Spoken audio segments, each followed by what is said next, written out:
kids, I hope you all are fine. Today we are going to start chapter. So read and enjoy.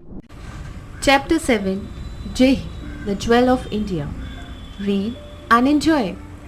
In 1930, a tiny postmoth with a single engine drone over the arid expanse of Iris about 90 miles an hour. The pilot was a young man of 26 who was flying without a radio, without landing aids, without instruments except for an altimeter, speedometer, and a compass. In the distance rose the large bluish mountains and the land beyond the Euphrates and Tigris. He pressed forward in that little plane to reach beyond the last blue mountain. That young man was Jahangir Ratanji Dadabhai Tata, the epitome of a spirit of adventure, benevolence and compassion. JRD, as he was fondly called, was born in Paris in 1904 to R.D. Tata and his French wife, Sonie. As an adolescent, he loved flying. He had grown up in France, watching the famous aviator Louis Blériot's early flights and had taken a joyride in an airplane when he was 15 years old. That was the beginning of a lifelong fascination for flying. In 1929, at the age of 25, JRD became the first Indian to be granted a commercial pilot's license, of which he said, "Other documents has given me greater thrill than that little blue and gold certificate." Years later, he started an air mail service that would connect Bombay, Ahmedabad and Karachi. JRD was beginning to see his dream unfold. In 1932, Tata Aviation Service, the forerunner of Air India, took to the skies. The first flip in the history of Indian aviation lifted off from Rick Road in Karachi with JRD at the control of a Portsmouth.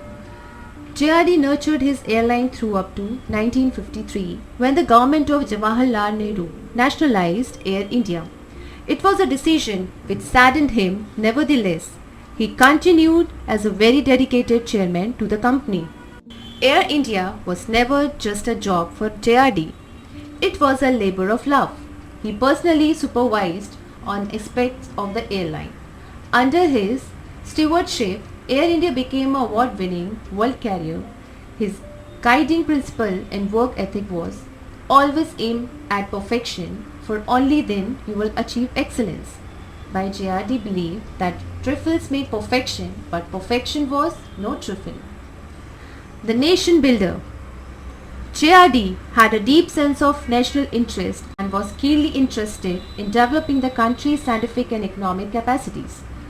He was grieved by the poverty he saw around him and concluded that the country's progress lay in controlling its population and in ensuring its people were educated.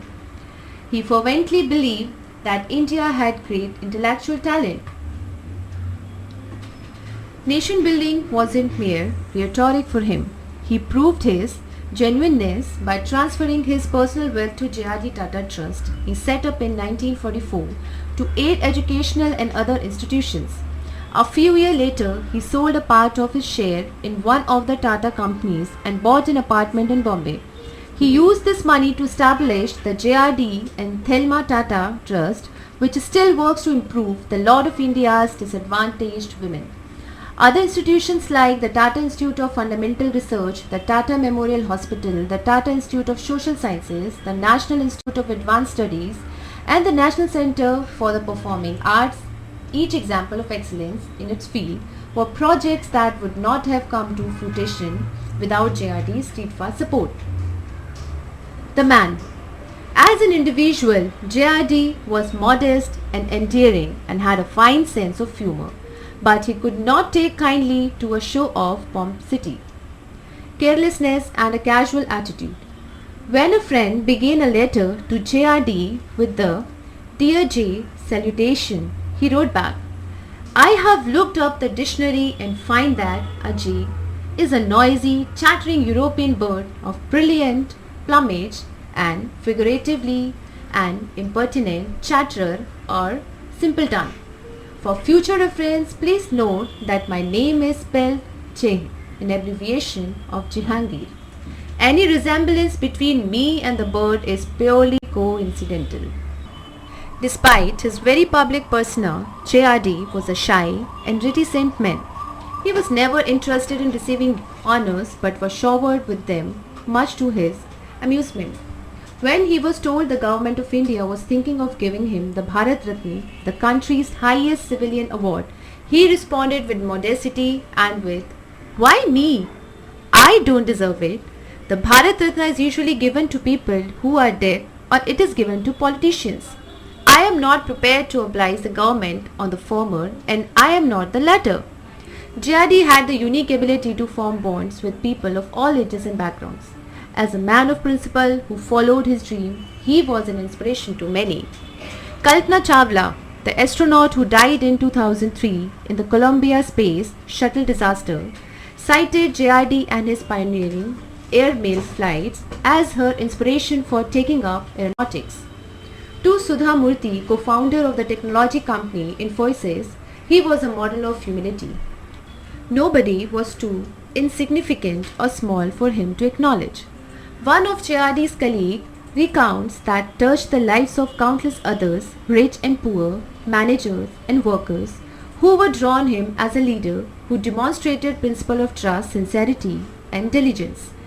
JRD died in a Geneva hospital on November 29, 1993, a contented, happy man, knowing he had brought good cheer and happiness to many as a true son of India. With his death, noble bit of India and Indianness was gone forever.